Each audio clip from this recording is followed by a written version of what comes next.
Hello, everybody, and welcome back to All Things Football. Today's COP Convo is obviously going to be about the Champions League and the Europa League fixtures that have happened this week.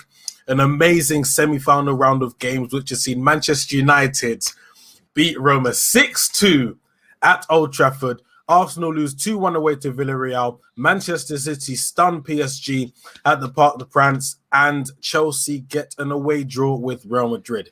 Now, Ibs, I think there's only one place to start. There's only one place to start. And that's the place that saw 8 goals today. What a game. Old Trafford, Theatre of Dreams. And yeah, what a game. Ole Gunnar Solskjaer looks like he's finally crossed the line and finally got into a final. Yeah, let's hope and pray. No, it's done. It's done. We're in the final. We've got one hand on the trophy. And yeah, what a performance. I think we'll start off, as we always do, with the lineups. So we had obviously De Gea in goal, 2 centre-backs, Lindelof and Maguire, left-back Shaw, right-back Wan-Bissaka. So I think we can both agree the back line, what we expected, and yeah, it's good. And then we get to the 2 holding, McFred. It's the only part of the team that just never fills me with confidence, seeing those 2 partner together as a double pivot. It doesn't make sense. So we had McFred, and then on the right we had Rashford. On the left we had Pogba. Obviously in the 10, Bruno, and Cavani up top. And what I don't understand is Pogba on the left wing instead of playing Pogba in midfield with either Fred or McTominay, then having Rashford on the left and then Greenwood on the right. However, we can't complain. 6-2, it worked, and Ollie Ball. 100%. The combination, what I think I can confidently say is over the past couple of months, or maybe just the past month, a few weeks, I think you can see what we're doing in training. The combinations that we're putting together, the runs that have been made off the ball, the underlaps, especially from the fullbacks. Aaron Wan-Bissaka, I have noticed, is spending a lot more time in the opposition half.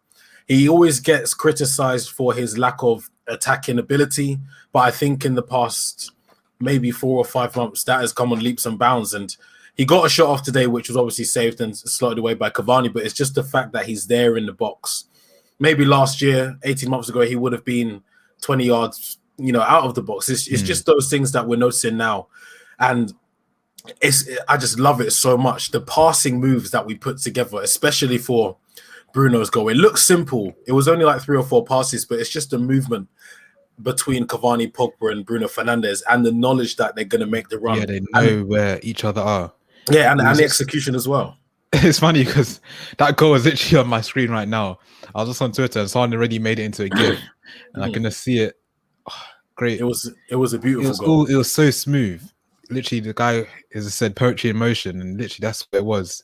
Cavani knew where Bruno was running, round the corner, chipped it over the keeper. Yeah. And here we went 1-0 up. That was 1-0. Then unfortunately, when you side tackle, you have to be off balance because you have to be by your side like this. You have to be by your side like this. You can't slide and try to use your arm up in the air to try and keep balance. And then obviously, Pogba gives away a penalty. They slot it away. 1-1. I'd say, as I said in the watch along, with the rules that have slightly been changed and updated, I can see why that was given as a penalty, but we have to be real here. The arms were not in an unnatural position. When you go to the ground like that, it's almost impossible to go to the ground with your arms by your side. It's a human reflex to going down like that. You will put your arms up. And unfortunately, the ball made contact with Pogba's hand and it was a penalty. So I can see the argument from both sides. But again, with our penalty that we got in the second half, I don't think that was a penalty. So 2 undeserved penalties in the game and obviously both slotted away. Yeah. As you said, it was 1-1. I felt like it wasn't... what was I going to say? It wasn't deserved like for us to go 1-1. But I was always confident because the way we started the game was really good. But then we went 2-1 down. Yeah. 2-1 down. Mkhitaryan with a reverse ball to... I keep forgetting his name. Yeah, Pellegrini, the number 7 for AS Roma. Yeah. And he squared it across the box, and Dzeko had a tap in. Yeah. 2-1. And still, it just didn't feel like it was right. We should have been 2-1 down. We were playing well. And obviously went into halftime, 2-1 down. Whatever was said at halftime, I mean, we We got managed how to many goals? Five we goals. It won was the five second goals, half. second half. 5-0. Yeah, 5-0 win in the second half, which is incredible. I mean, it's just Manchester United doing Manchester United things. We seem to get the lead and we just take our foot off the gas, and we found ourselves behind at the break. I mean, I said in the watch along as well, I'd love to be a fly on the wall, because this isn't the first time we've seen an emphatic performance in the second half of a match. I mean, I can last remember the Tottenham game. We absolutely tore them apart the same way we tore Roma apart today in the second 45, and the confidence we showed, the improvements in each player, the passing and the movement and the clinical finishing from our players was unbelievable to watch. 6-2 is a massive scoreline, by the way. That isn't just a 2-0 or a 3-0. We scored 6 goals in the semi-final of the Europa League, and we net 6. It's unbelievable, in my opinion. And so the first goal in the second half was obviously Cavani's goal. This is the one which was top bins, wasn't it? It was Bruno Fernandes, obviously, with the assist. He obviously got the first goal in the first half, and then his first assist in the second half to Cavani. 2-1, 2-2 actually, and then 3-2 was Cavani's tap-in, wasn't it? I believe so. I'm pretty sure. Yeah, 3-2 was a tap-in after Wan-Bissaka's shot. You mentioned that Wan-Bissaka just finds himself much higher up the pitch, and this time he's in the box, getting a shot off on the right-hand side because there's literally no one else on the right-hand side. Yeah, he's the one in that position in the box, took a shot, and Cavani is obviously there at the right time, right place, right time. And you're saying in the watch-along that you don't think Martial would have been there at the right place at the right time. Yeah, I've been watching, well, obviously we watch a lot of football, and now we also watch post-match analysis from players like Gary Neville, Jamie Carragher, Graham Souness, Roy Keane, all of those guys. They analyze Martial's movement quite a lot, and he doesn't spend a lot of time in the penalty area, especially when we're building up play and getting it down the wings to players like Luke Shaw and Aaron Wan-Bissaka. So I just don't think he has that clinical instinct that someone like Cavani has. Obviously, Cavani's been in the game for over a decade and has been one of the most prolific strikers over the past 10 years. But when you just have that know-how and you just know where the ball's going to be, it's not luck, it's a skill. There's a reason why the top strikers get so many of their goals in and around the penalty spot. It's because they just have that experience and the knowledge of where the ball's going to bounce or where the goalkeeper's going to parry it, because they've been and done it so many times. Martial just doesn't have that. And every time I watch Cavani play, it just makes me think we don't really need Anthony Martial, but I guess that's a conversation for another day, because today's performance from especially 3 players, Bruno Fernandes, Paul Pogba and Edinson Cavani, you have to give them 9s, maybe even a 10 for Bruno Fernandes, because he got 2 assists and 2 goals, but it was absolutely incredible. Yeah, so that was the third goal, 3-2. Fourth goal, I'm struggling to remember. I can't remember if it was Pogba's goal or the penalty, which was the fourth one for us. Wait, the penalty, I forgot. Yeah, that was the penalty. Yeah, I think was it 5-0 5-0 second half? Yeah. So okay, so to make it 3-2, which is the second goal, 4-2 was the penalty. 4-2 was the penalty for Bruno. Was that before Pogba's header? Yeah, before. And then we're spoiled for goals today. Our brains are a bit scrambled. I'm pretty sure, and then we're not used to this. Yeah, we're not used to this and then 5-2 was Pogba's header. And then obviously Mason Greenwood came off the bench to make an amazing impact, as he always does for Manchester United. Bruno Fernandes with the assist for Pogba's header. That was to make it 5-2. That Pogba's header was 5-2. Just want to talk about the penalty, though. It wasn't a penalty. The ball was gone. Cavani missed it. Smalling can't suddenly stop in his tracks once he's committed to the slides to block a shot, which didn't happen. It just wasn't a penalty. We're fortunate to get one, but at the same time, we were unfortunate to concede one earlier in the match. So I sort of do feel like referees, I think it's known that if they know they've made a mistake, they kind of, try and even it out. at some point within the match. It did balance out, but overall the decisions in that game were quite poor. It was quite poor performance from the ref. But that doesn't matter. 6-2, we're through to the final. Obviously, this is only half time in the leg, so who knows what can happen next week if we get even more goals. Yeah. But what a performance, as you said, mentioned Cavani, Pogba, and Bruno, standout players. Greenwood coming off the bench and scoring, continuing his goal-scoring run. It's a great game. I was saying, first half, if Oli doesn't win, if we don't get to the final, Oli has to be sacked. But he's done it. Only gone and done it. We're there. But before we move on to the next game, I just want to talk about Aaron Wan-Bissaka and Luke Shaw.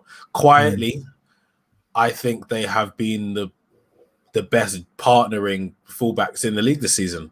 Yes, Cancelo's outperformed Wan-Bissaka at right back if you want to use the eye test or whatever reasons you do have. But as a pairing, the same way people pair Robertson and Trent, not saying they're better than them, but as a pairing, I think they've been the best fullbacks in the Premier League this season.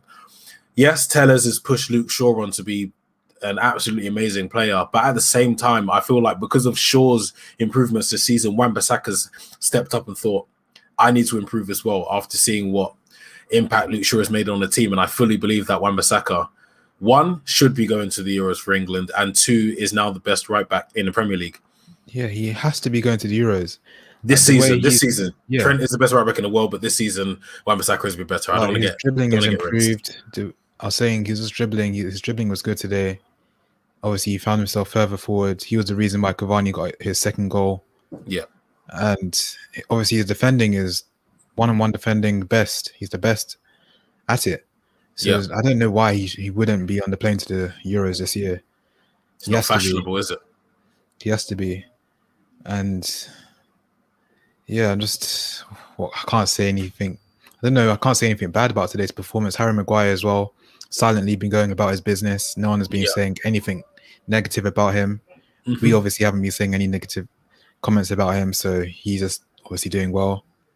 Lindelof, sturdy performance at the back, but we have all of these positives, but at the same time, now is the best time to find out where you can improve. Lindelof can be improved, and the double pivot in the midfield can be improved, as well as Ollie's decision making in terms of starting Pogba on the left and the substitutions that were made. But at the same time, he has been playing Pogba on the left, Tottenham on the left, today on the left has worked. Yeah, he's contributing with goals when he's on the left. He's contributing with assists as well, and again, it worked. Yeah, Ollie's probably found maybe this could be his position. He's not really playing as a left winger as the role says. He's more inside, but he's creating chances. He's also coming into midfield and also still playing the ball out wide or whatever. So he's doing what he probably would do in midfield, but also in the left he can go further forward. And I think that's what Ollie knows, and that's what he wants from him. Yeah. So I mean, it is working. We can't just say it's not working because it's working at the moment. Yeah, and it's something we like to see. But as I've just said, he should be playing as a central midfielder, and I believe that that would just improve the team. Rashford on the left, Greenwood on the right, and drop, I would say, Fred for Pogba and partnering with McTominay. Well, I think now's the time to all laugh at Arsenal, guys. Yes, this is what I was doing. Remember winning 1-0 and I saw Arsenal losing 2-0. I was laughing on the watch along. Yeah, and then I saw we're losing 2-1. I had to be quiet. I couldn't laugh anymore. But now I can continue to laugh. It's not all over for Arsenal. Obviously, they got their away goal. Yeah. So it's all to play for in the second leg next week at the Emirates. Yep, a 1-0 win would suffice. Yeah, and obviously both teams got sent down to 10 men. And yeah, Arsenal, they just started very slow. Obviously, Villarreal got 2 quick goals. Yeah. In the first half, in the 5th minute and the 29th minute. But obviously in the second half, red card for Dani Ceballos and Etienne Capoue. Ceballos was the first one to get a red card for Arsenal. Yeah. And then Capoue got a red card and also was stretched off at the same time. So it Yeah. was a double blow for him. But yeah, Arsenal, they're not out. I know Arsenal fans are really sad at the moment, but you guys aren't out. You still have it all to play for next week. Yeah, I do believe that Arsenal will be able to knock Villarreal out. They're going to have to play out their skin at home. And I could possibly see them scoring a goal and just shutting shop because that's all they need. It's going to be a risky game next week, and I think there'll be a bit of confusion as to how they're going to approach it because there are so many different scenarios. They just cannot let Villarreal score, and they have to be on it from the first whistle because obviously today they weren't. Aubameyang's back. He came on for the last 10 minutes, I believe, well, including extra time. So that will be a big bonus, a boost to them. And I fully believe that, there could be a full English final in the Europa League this season, which is what I want. Yeah, it definitely has to be that way because that's what we want. That's what everyone wants. That's what the fans want. Arsenal have to make it happen. It's now all down to them. We're in the final. We can say it confidently. We're in the final. So it's all down to them if they can come to the final. But Villarreal, Unai Emery, you can't write them off as well. Yeah. He is one of the I think he's the manager with the most UEFA Cup / Europa League trophies. He has a special bond with this competition. Obviously, he won 3 in a row with Villarreal. So you can never write them off, well, under the guidance of Unai Emery. And he'll have something to prove against Arsenal as well. So it'll be a bit of a personal grudge, whilst he's back at the Emirates. But as I said, Arsenal, whatever jokes you want to make about them, they're still a decent side. And I think they will just be a bit too good for Villarreal in the second leg. Yeah, definitely. They have it all to play for. And this is they can't afford to lose because they want Champions League football. Yeah. So they depend on this. They depend on the Europa League. So they're going to have to pull out everything to try and get to the final and obviously beat Villarreal next week. But going back a few days, I think we'll start with the Real Madrid-Chelsea on Tuesday. Yeah. 1-1. The first goal scored by Christian Pulisic. Moments earlier, I think it was Timo Werner basically missed an open goal. And Pulisic went round the keeper, saw Werner, was like, no, I'm not passing to you. Finished it himself. And yeah, it was 1-0 to Chelsea. And I told you the last episode that Chelsea are going to go through. You can't I don't think they'll go through. They're going to go through. The way they played against Real Madrid was great. It was a great away performance in the Champions League, but Real Madrid managed to hold on and they got their draw. Karim Benzema masterclass once again. He's proven to be one of the best strikers in Europe if he had any doubters, which obviously I don't think he should. What a headed control, just out of pure instinct, and a lovely little bicycle kick. I believe that next week, the next game at Stamford Bridge, they're going to have to understand that they can't start the game the same way they started at the Estadio Di Stefano, I think is the name. They can't start slowly because Chelsea will punish them. They have a lot of pace on the counter attack. Even if you take off someone like Werner for Havertz or start Christian Pulisic, they have a lot of pace, and that's something that they'll be looking to exploit. I don't know if Ferland Mendy will be back for the second leg though, because that was a big miss. Marcelo is past his best, and I don't think he can cut it at the highest level anymore. The thing is, Chelsea are in the driving seat. Yeah. They've got their away goal. So they know Real Madrid are going to have to press them to get a goal. Chelsea can hit them on the counter. So Chelsea are in a very good position at the moment. And I just see them going through. Because the way Real Madrid are playing, the way Chelsea started the game, obviously Real Madrid grew into the game. But the way Chelsea play at the moment under Tuchel, I don't see them losing. I see them either just defending and just settling for 0-0, or at least they get one goal and win 1-0 and they're through to the final. They're actually one game away from the final and they're in the driving seat. So I don't see Real Madrid winning next week.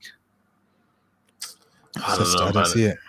It's a tough one because Real Madrid, same way Unai Emery has a connection with Europa League, Real Madrid are the Champions League kings, and the amount of times they face adversity in matches and they've managed to overcome it, I can see them doing it again. Yes, they don't have Ronaldo, and yes, they aren't as good as they were when they did the three-peat 4 in 5 years, but they are still Real Madrid. It's all about the mentality. Sergio Ramos has been a massive, massive miss, but if they manage to make it to the final when he managed to, actually play in that match, I could see Real Madrid winning it, whether or not they come up against PSG or most probably going to be Manchester City.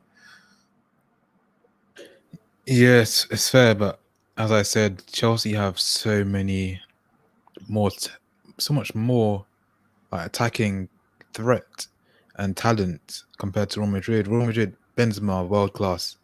Then you have Vinicius. Then you have Hazard. And then you have, who is it, Asensio. You have Rodrigo goes as well. Yeah, not really many standout players or someone who's going to be game-changing, really. Whereas Chelsea do have players who can change a game, like a Pulisic, like a... Even a Werner. Yeah, I was going to say Werner, but I was unsure whether to say him or not. Yeah. But it was Giroud, someone like a Giroud as well. Mm. So I mean, Chelsea have the players to do it. And this is their best chance to get to a final. This is their best opportunity.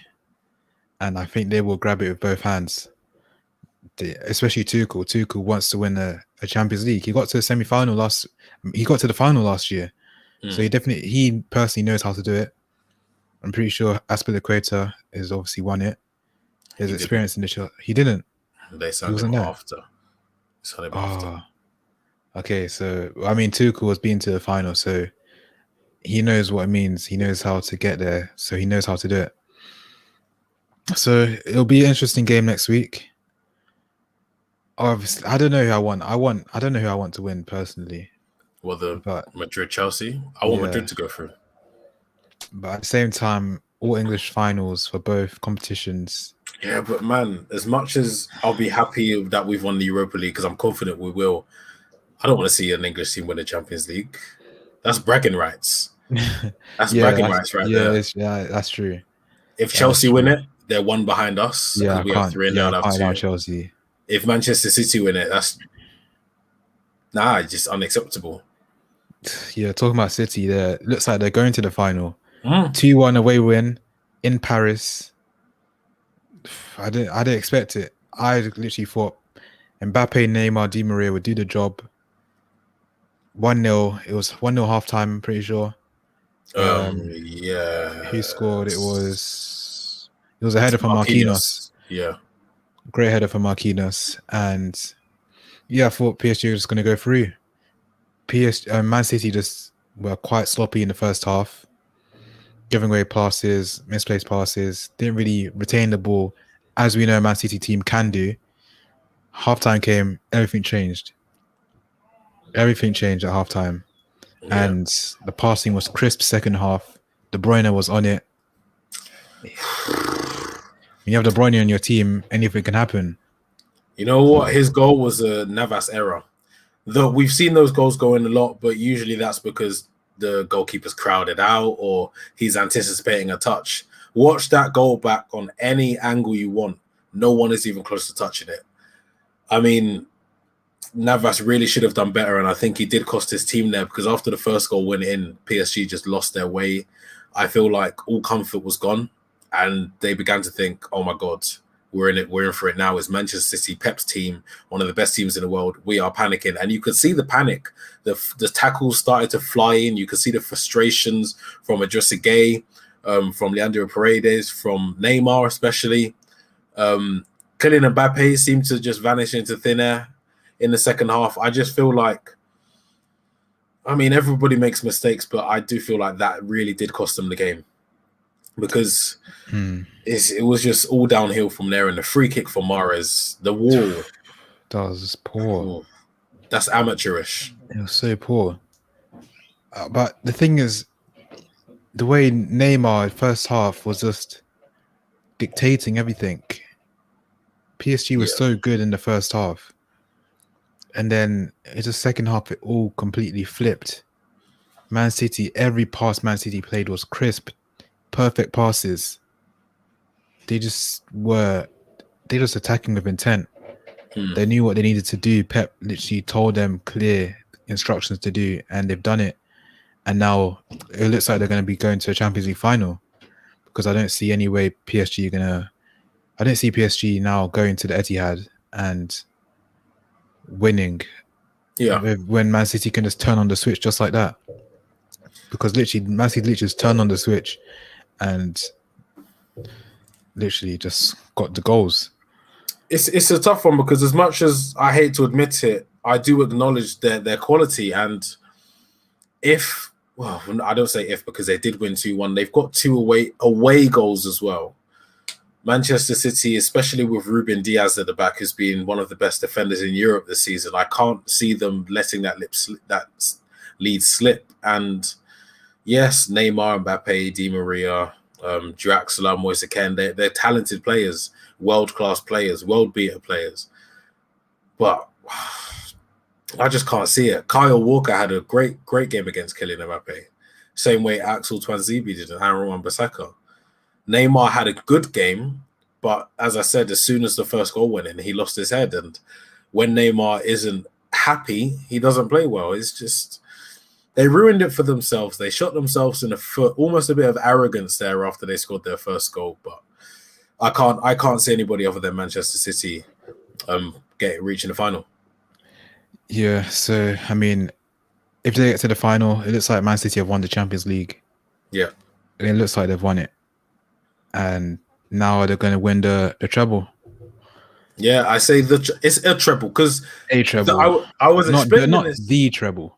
Yeah, I was explaining this to my friend Chloe the other day. She's a Manchester City fan. We have a lot of back and forth, obviously, rival.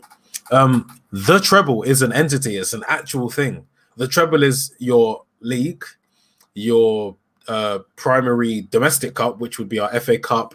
Italy is the Coppa Italia, Copa del Rey in Spain, and then the elite European competition. Because Manchester City obviously aren't in the FA Cup anymore, they cannot win the treble. They can just win a treble. So 3 trophies, and it's not the same. And I'll stick by that. And I know I'm right. I'm right, because it's a real thing. And that's the only thing I'm clinging to this season, isn't it? I'm actually scared, because I think I said to my friend that if Man City win the Champions League, I'm gonna get a shirt. I said this. I said it to him. I said it to him when they won the Carabao Cup, and now they're actually going to win the Champions League. Ibs. I didn't expect it. I had full faith in Neymar, Mbappe, Di Maria. They've let me down. Zidane is the only person that can save us now. Honestly. Oh my gosh! Imagine you see me on a stream with a City shirt on. No, let's not with do that. With ATF on the back. You have to do it. No, but as I said at the beginning, I think this week, including both the Europa League and Champions League, has been one of the best weeks of European football we've had in a while. Mainly because of our 6-2 victory against Roma. I'm very happy, and I know you're very happy. It's going to be Manchester United versus Arsenal in the Europa League final, and Manchester City versus Real Madrid in the Champions League final. I believe Real Madrid will win it, because they are Real Madrid, and Manchester United will face them in the European Super Cup later this year. And those are my predictions. Yes, those are my predictions. I mean, yeah. Let's just hope so. Obviously, we're in the final. We just have to wait for Arsenal to try and get to the final now. Yeah. But now, next game. On to the next game. Liverpool Sunday. At home, it's Old a tough Trafford. one. It's a tough one, but honestly, as long as we don't lose, I'd be more confident. I'd be more confident if we were playing at Anfield, because our away form is better than our home form. But Liverpool haven't been on it this season, and we kind of have. We've been the second best team in the league this year, and you said as long as we win or as long as we don't lose, I do believe we'll win. It will just be a tense match. It'll be a tough one to watch. Yeah, and also some of the standout games, obviously Crystal Palace, Man City. Man City should win that. Fulham, Chelsea. Looks like Fulham are going to be relegated on Saturday. It's unfortunate for the Cottagers. Yeah. Arsenal, Newcastle. That always seems to be a good game. Arsenal, Newcastle. Obviously, Spurs, Sheffield. Harry Kane, is he on his way out? Yes. I don't know. It depends. If Spurs were to get a decent manager, that could be Levi's plan to get a good manager, which will convince Kane to stay. He's already put a 125 or 120 million asking price on Harry Kane. So I guess he's kind of accepted defeat in the fact that he probably won't be able to keep him past this summer. I'd say. Let's quickly talk about Eric Bailly's contract. Only to keep his value up. Only to keep his value up. There were reports. And I say that so loosely because nowadays anybody can report. I don't know what the source was, like the primary source, but apparently because we signed Eric Bailly's contract extension, we're not prioritizing centre back anymore, which I find stupid. I don't believe after all of these months of being linked with 4 or 5 different centre backs, Bailly's new contract means that we're not in the market for one. Well, it's not top of our list anymore. I fully believe that we're still going to bring in someone like Varane or Pau Torres or Jules Koundé, but the contract definitely was signed just to keep up his value. Yeah. I mean, I heard that story as well, that obviously now he signed the extension. Now the money is going to striker. Yeah. But I've said it before that striker is just the icing on the cake. Yeah. We need to build the cake. We need to do the middle part of the cake first. And that's getting a CDM, someone who can pass the ball forward. As we saw, we had Pogba playing 2 positions today, playing left wing and playing centre mid because of how inadequate McFred are at playing the ball forward. So he's having to go into the centre midfield position to pass the ball forward and also go back to left wing at the same time. Buying a striker at the moment yes, they'll get goals in this team, but that's not the point. The point is we don't create as many chances when also right wing needs to be improved as well. We don't have anyone else who can create chances apart from Bruno. Yeah. And maybe that's why Ollie's put Pogba on the left, so that at least we can have a winger who can create, even though Pogba is not a winger. But imagine if we had a proper winger who can create, and then Pogba can go into midfield alongside a CDM who can play as a sole pivot, who can play forward, and then Rashford can just go back on the left. And then we can look at buying a striker. But I guess maybe he wants to buy a striker now. He's hearing that Harry Kane is up for sale. But that's the issues that a lot of managers, not just Solskjaer, will be facing this summer, because a striker of that quality doesn't come around as an available player that often or ever. I would say the last one genuinely might have been Lewandowski, in terms of not he was bidded for and it took a lot to get him out of the club. He was genuinely available and he went to Dortmund. I mean, he went to Bayern Munich. I can't think of another striker of that quality, of Harry Kane's quality, that is openly, I say openly loosely because it hasn't come out of his mouth, but it's well known that he's probably going to be leaving this summer. I think it's like a double-edged sword. Either Ollie's going to be setting himself up for the sack if he goes and buys Harry Kane, because you blow your budget on the striker and neglect the rest of the team, or you don't buy Harry Kane and build up. Like you said, we need to build the cake. We need a centre-back, we need a DM, and then I guess it's kind of a toss-up between the right wing and the striker, because we have Diallo and we don't know yet how good he's going to be. We have Greenwood who can play off the right.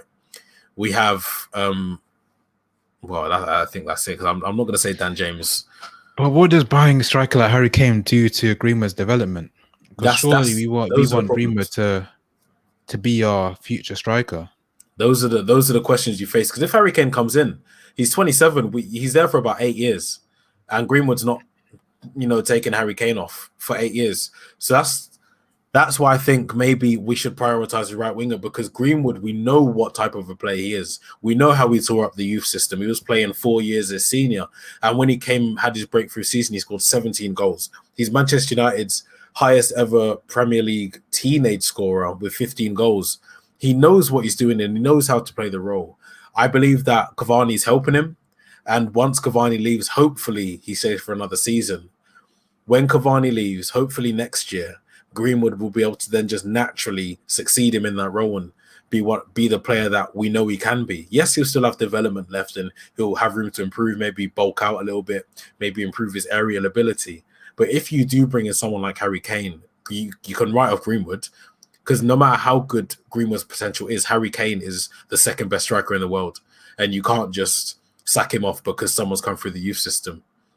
As much as we like as a club to respect and pay homage to our own, Harry Kane is Harry Kane. You don't play him out of position. You don't drop him because of someone that's come through our academy who maybe can be as good but isn't as good yet, and probably won't be as good if and how long Harry Kane is going to be here. It's a tricky one.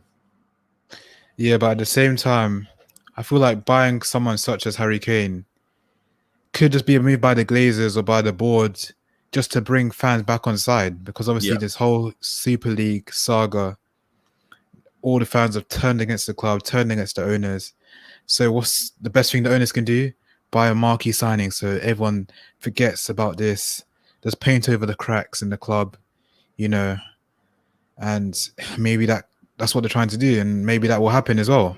You say that, but at the same time, I think what they did with the Super League, they crossed a line which I don't think anybody expected them to cross. They took things a bit too far, and I believe that they're too far gone now. There's no turning back. There's no way that actual Manchester United fans, and I don't mean top Reds or people that can get into the stadium with their season tickets. I mean people that actually understand the club, people that watch the matches, and people that take an active interest into the football club. I don't think there's any turning back for the Glazers with those people.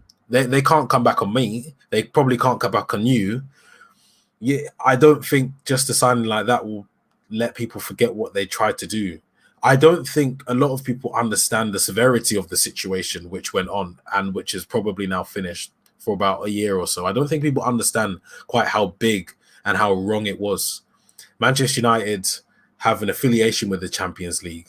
We're one of the biggest clubs in the world. I'd say we're the biggest club in the world. Champions League is part of our heritage. Everybody knows about the plane crash. It was coming back from a Champions League night, which technically we shouldn't have even been at because we had to fight the FA to play in the Champions League. All of that, our 99 win, our 2008 win, Sir Alex Ferguson, all of that comes back to the Glazers saying, forget this, we don't care. We're going to take away all of your memories in the Champions League. We're going to take away the trophies.